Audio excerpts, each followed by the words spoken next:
কি কারণে তারা তখন আক্রমণাত্মক যে মনোভাবটা ছিল সেটা নিমেষে শীতল হয়ে গেল। এরা ঠান্ডা মাজাজে তখন এরা বলতে লাগলো যে আমাদের চাচা চাচি অসুস্থ, হাসপাতালে নিচ্ছি, ডিস্টার্ব করবে না। এই করে করে নিয়ে গেল একটা অনেক দূরে একটা জায়গা। এটা যদি রিয়েল হয়ে থাকে তাহলে আমি বলবো যে সেই ছাত্ররা কারা। আমি তো না ভাই, আমি তো জীবনে ওবায়দুল কাদেরকে বাংলাদেশ থেকে যাইতে দিতাম না। তাহলে সেই ছাত্ররা কারা? অ্যাবসলিউটলি তারা জুলাই গাদ্দার। ওবায়দুল কাদেরের কাছে তারা উদার হইতে পারে, হ্যাঁ, দানবীর হইতে পারে, কিন্তু আমাদের কাছে তারা জুলাই গাদ্দার। সেই ছাত্রদেরকে আইডেন্টিফাই করতে হবে, হ্যাঁ, এবং এর পিছনে কারা কাজ করেছে তাদেরকে আইডেন্টিফাই করতে হবে। একটা কথা বলি, এইখানে ছাত্ররা যাই যে সব কিছু করেছে তা কিন্তু না। ছাত্রদের বয়স কম, তারা ঢাকা বিশ্ববিদ্যালয়ের বা ছাত্র রাজনীতির এখান থেকে যারা গেছে তারা ছাত্র রাজনীতিরই অনেক কিছু বুঝে না। এক আন্দোলন করতে গিয়ে ধরেন যে একটা বিশাল একটা মূর্তমান প্রতীক হয়ে গেছে গণঅভ্যুত্থানের। জাতীয় রাজনীতি স্টেট মেকানিজমে তারা কি বুঝবে? এটা বাস্তবতা। অনেকেই তো দেখলাম এখন তাদেরকে নাবালক বলতেছেন, সিনিয়র। আমি বলবো যে হ্যাঁ, এটা তাদের এই কথাটা না। আমিও নিজেও এখনো অনেক কিছুই জানি না, বুঝি না জাতীয় রাজনীতির। হ্যাঁ, এটা এটা এটা এটা স্বীকার করতে হবে।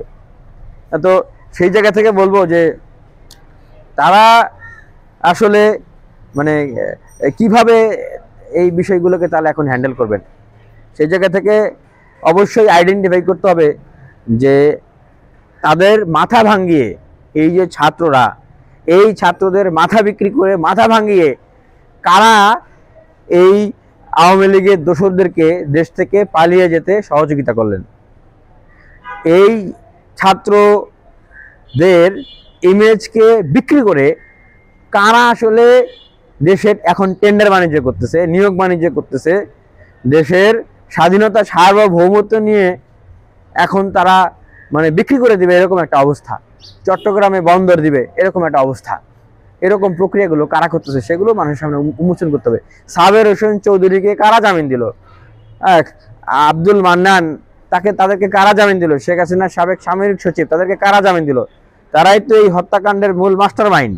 এগুলো বাইর করতে হবে না যে ছাত্রদের ঘাড়ে বন্দুক রেখে, ছাত্রদের তো অবশ্যই দোষ আছে, তাদের তো ছাড়বে না যারা জুলাই গাদ্দার, তো তাদের ঘাড়ে বন্দুক রেখে যারা এই অপকর্মগুলো সাধন করলো তাদেরকে খুঁজে বের করতে হবে। তাদেরকে খুঁজে বের করে এই শাহবাগে এনে তাদেরকে ঝুলাইতে হবে। আমলাতন্ত্রের ভিতরে আওয়ামী লীগের দোসর যারা আছে তাদের কয়জনকে শাস্তির আওতায় নিয়ে আসছেন? যেই এডিসি হারুন পিটাইয়া, হ্যাঁ, আপনার নিতম্ব লাল করে দিছে, হাত পা ভেঙে ফেলাইছে। হ্যাঁ, এখন যারা উপদেশন তাদের অনেকেও আমাদের সাথে মার খেয়েছেন। তো সেই এডিসি হারুন কোথায়? তাকে রংপুরে পাঠাইছে। গোলাম রুহানি, গোলাম রাব্বানুর ভাই আমাকে মামলা দিছে, পল্টনের ছাত্রদল, ছাত্র শিবির, ছাত্র অধিকার নেতাকর্মী যারা তাদেরকে মামলা দিয়ে একদম রিমান্ডে নিয়ে জীবন তছনছ করে ফেলছে। সেই গোলাম রিহানি কই? খাগড়াছড়িতে আছেন। তো তাদের কাউকে শাস্তির আওতায় আনা হচ্ছে? তাদের প্রশ্নের ভিতরে আছেন। যেই এনএসআই, ডিজিএফআই, এসবি বিভিন্ন জায়গায় যারা কাজ করেছেন, বিচার বিভাগে যারা কাজ করেছেন, তাদের কয়জনকে শাস্তির আওতায় আনা হয়েছে? কয়জনকে চেক করা হয়েছে? তাদের বেশিরভাগকেই এক জায়গা থেকে আরেক জায়গায় রদবদল করে। সচিবদের কয়জনকে শাস্তির আওতায় আনা হয়েছে?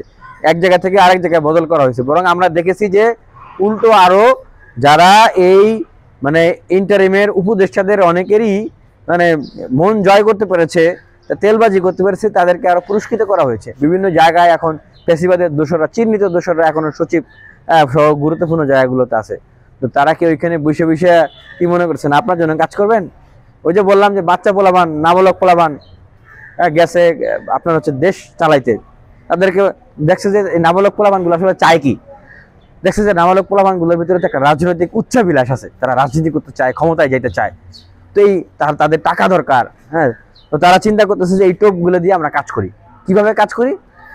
ধরেন আওয়ামী লীগের দোসররা গেছে, তাদেরকে বলছে যে ভাই, এই যে আমি আপনার জন্য নিবেদিত প্রাণ হয়ে কাজ করব, আপনি তো সামনে রাজনীতি করবেন, এমপি হবেন, মন্ত্রী হবেন, আপনাদের দল বানাবেন, ক্ষমতায় আসবেন, আপনাদের জন্য আমরা সার্ভ করব। আমি এতদিন আওয়ামী লীগ করছি, যাই করছি, আজকে থেকে আমি আপনার মুরিদ, আমাকে সচিব বানান, আমাকে অমুক দপ্তরে দেন, পরিদপ্তরে দেন, হ্যাঁ, আমাকে এইখানে রাখেন, ওইখানে রাখেন। তারা ভাবছে কি যে কিরে আমরা যেমন ধরেন ওয়ালটন আবারও মিলিয়নিয়ার অফারে ওয়ালটন ফ্রিজ কিনে আপনিও হয়ে যেতে পারেন মিলিয়নিয়ার। মিলিনিয়ার ছড়াছড়ি দেশ জুড়ে, এটা শুধু ওয়ালটেনই পারে।